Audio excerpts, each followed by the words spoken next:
This is a Sports Catastrophe production. Hey there, Heather, ho there, it's Chuck Cutter Diamond. Welcome you to another Sports Catastrophe on this day.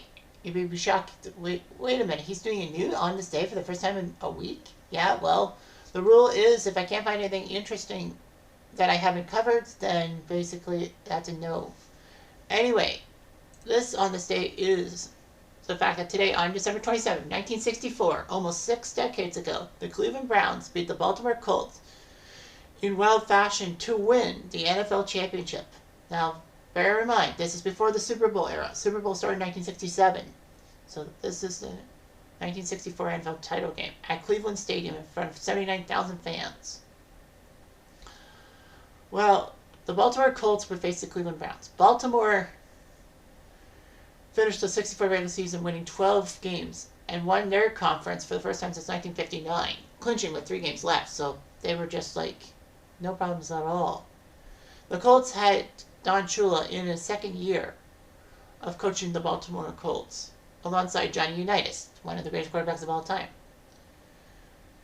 The Colts were looking to win their first title since 1959. They won the 58 and 59 NFL titles, the only 2 times they've been to the championship before this game.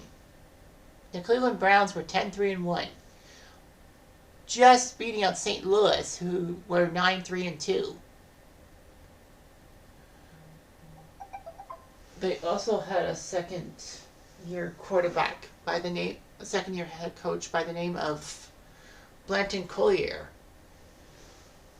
He had his decent quarterback Frank Ryan, who did a good job replacing Otto Graham. Cleveland still had the legendary Jim Brown at running back and 2 good receivers, Gary Collins and a rookie by the name of Paul Warfield. This was the first time in 7 years the Browns would get to the NFL title game and their 8th championship appearance since joining the NFL in 1950. The Colts were actually 7 points favorites because they had the better record. So anyway, CBS would broadcast this game with 2 great announcers, Chuck Thompson and Frank Gifford, doing the job. So anyway, the first half was just easy. There were no score in that one. The Browns actually had a drive to the Colt 35, but Paul Warfield went for a pass, slipped on the ground, and Don Shinnick of the Colts intercepted it. Baltimore had a 27-yard field goal attempt by Lou Michaels, but unfortunately the snap was terrible and all that. Anyway, there was a nasty wind, and that the Browns had the advantage with the wind at their back, if you will. Lou Groza made a fantastic field goal to make it 3-0 for the Browns. And then Jim Brown had a great pitch out and drove 18 yards. And then Frank Ryan threw a picture-perfect pass to Gary Collins, who made a touchdown. Cleveland was up 10-0. So anyway, the Browns picked up some big plays as Gary Collins was all alone from a 40-yard pass from Frank Ryan, and the Browns were up 17-0. Unitas got the Colts across midfield, but they fumbled the handoff. There was a field goal by Groza to make it 20-0. Unitas tried to throw a good pass to Jimmy Orr, but failed miserably. Collins somehow made his 3rd touchdown catch of the day. And the Colts won the game by a score of 27-0. The Browns, won 27-0. Gary Collins with 3 touchdowns, the only touchdowns for Cleveland, and 2 field goals from Lou the Toe Groza. It was shocking that Baltimore couldn't score 80 points and all that. If it was in Baltimore, I think they would have won. But anyway, Unitas was only 12 for 20 for 95 yards and 2 picks. 92 yards on the ground for the Colts. Ryan, on the other hand, 11 for 18, 206 with 3 touchdowns, and Gary Collins made 3 touchdown catches. 3 of the 3 catches were of 5. He caught 5 total from 130 yards. And Jim Brown had 114 yards on the ground.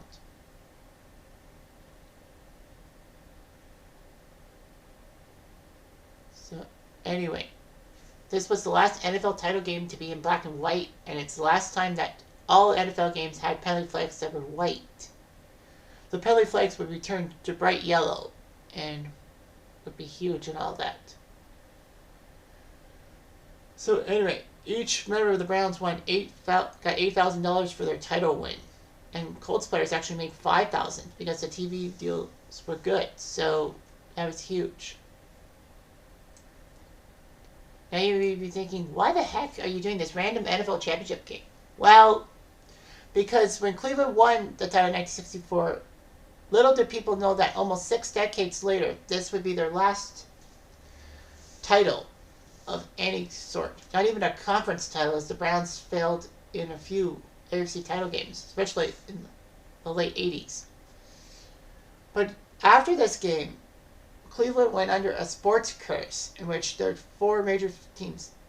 The Tribe in baseball, the Cavaliers in basketball, the Browns in football, and the Cleveland Barons for 2 years for hockey. Didn't win a title and felt snakebit. Cleveland, for the Indians, they were really snakebit in 95-97. 2 of the best teams in Cleveland history, and they couldn't win the World Series. 95, they were so good. Albert Bell had 50 homers, 50 doubles, and yet they couldn't beat Atlanta. 97 was worse because the wild card winning Florida Marlins should have been easily taken care of by Cleveland, but Cleveland fumbled in 7 games. The football team, the Browns, well, they couldn't win another NFL title before the merger, and they slipped. Like, you had those 3 conference championship losses in the 80s. The drive, the fumble, and that third acrimonious game. You have the fact that, the basketball team, the Cavaliers, they were decent and all that. Snakebit by Jordan's winning shot in 89 in the playoffs. They just couldn't get over the hump. Even with LeBron, they couldn't do much. They had a few conference title game appearances and got to the NBA Finals in 2007, if memory serves me right, but lost to Kobe and the Lakers.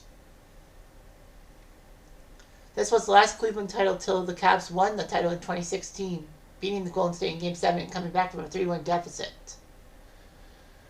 So, anyway, yeah.